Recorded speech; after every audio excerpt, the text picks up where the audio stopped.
Hey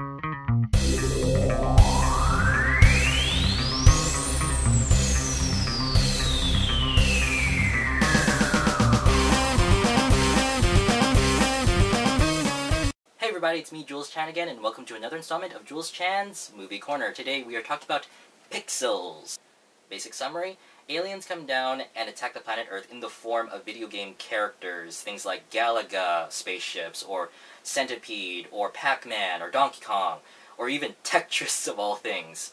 The reason why they're doing this is because they saw footage from a pod that we had sent into space in the 80s, and that footage was of a video game tournament. And apparently they viewed that as a declaration of war, and they modeled themselves after the video game characters of that time. And of course, many of those games are kind of out of date now, so the government is very much unable to combat beings such as this. So who do they call in? They call in people who would know about characters like this, who would know how to fight video game characters, the nerds.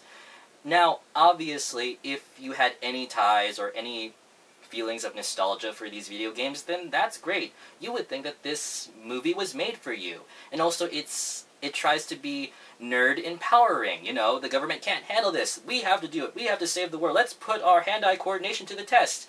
And it sounds high concept and really perfect stuff that should be so simple to do, but this is an Adam Sandler movie, so don't expect anything of substance. Now, to be fair, the fight scenes with the aliens, them fighting the video game characters, is cool. These special effects that they use for the video game characters is cool.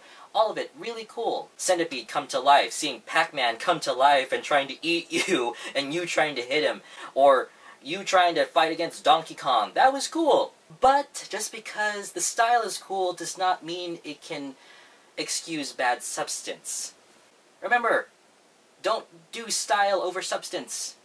Everything in between those alien fight scenes really felt awkward, or just really forced or predictable. For example, you know Brenner, played by Adam Sandler, is going to get together with Violet. Violet is just there to be just a typical, predictable romantic subplot, or love interest. Eddie, played by Peter Dinklage, who, by the way, is the best part of the movie, is obviously going to be the jackass who seems cool, however just makes the situation worse. Oh, and of course, when the government has to call in the nerds, there has to be that one guy that has to be pissed off that we're having civilians help out. And also, yeah, there are jokes in this movie. Some of them are okay, however, they kind of feel awkward, and some out of place, some come right the hell out of nowhere.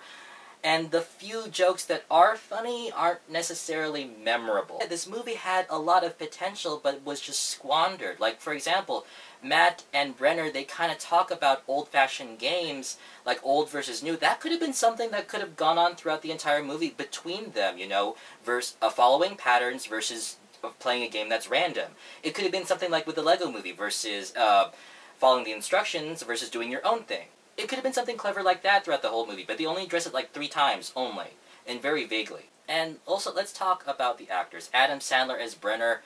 Adam Sandler, he used to be funny in my eyes, however, his expressions are about as dull as ever. Like, even when he's trying to overly react or try to show an emotion, it's barely pushing above average to me. It's barely reaching average. Also, Kevin James as President Cooper. Even I have a hard time believing that. And of course, with poor Mr. James in any Adam Sandler movie, it's always the big, lovable, goofy guy. It's nothing new, but he, at the very least, is still entertaining to a degree. Violet is just the kick-ass, smoking hot, war general lady. I don't know, forgot her position, but really, mostly, she is just there to be a romantic love interest for Brenner. That's it. That's all she is there for. That's it.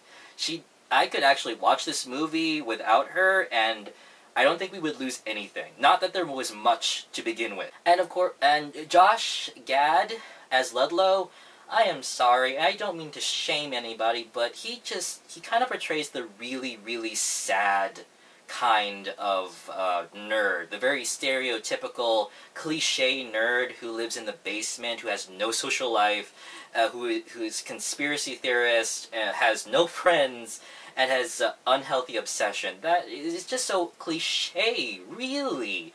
And I know this movie is about nerd empowerment, but really, it's so unsightly, it's so cliche. And also, when he's trying to be funny, I feel like he's overly reacting. The only way he can be funny is if he's either loud or spastic. And, of course, Peter Dinklage as Eddie. Oh my gosh, he is that guy who is so terrible, so salty, such a douche. However, you gotta love him. Peter Dinklage, don't ever stop. So, overall, subpar performances from the cast. Only watch this movie if you're into nostalgia of these video games. Don't watch it to expect any substance. It's only half funny, but not that memorable. And while I do admire the idea, it's just wasted potential, guys. It really is wasted potential. It's not really worth your time seeing. So if I were to rate this movie, I'd at best give it a 1 out of 5. Maybe like a 1.5 out of 5, just to be generous. But really, you're only going to watch this movie if you're just into the nostalgia. There's nothing much here. But I could see how some people would genuinely like the movie, and there's no problem with that. Alright guys, that's all the time I have. Please comment, please subscribe, check out my Facebook page, please support my Patreon, and I will see you later.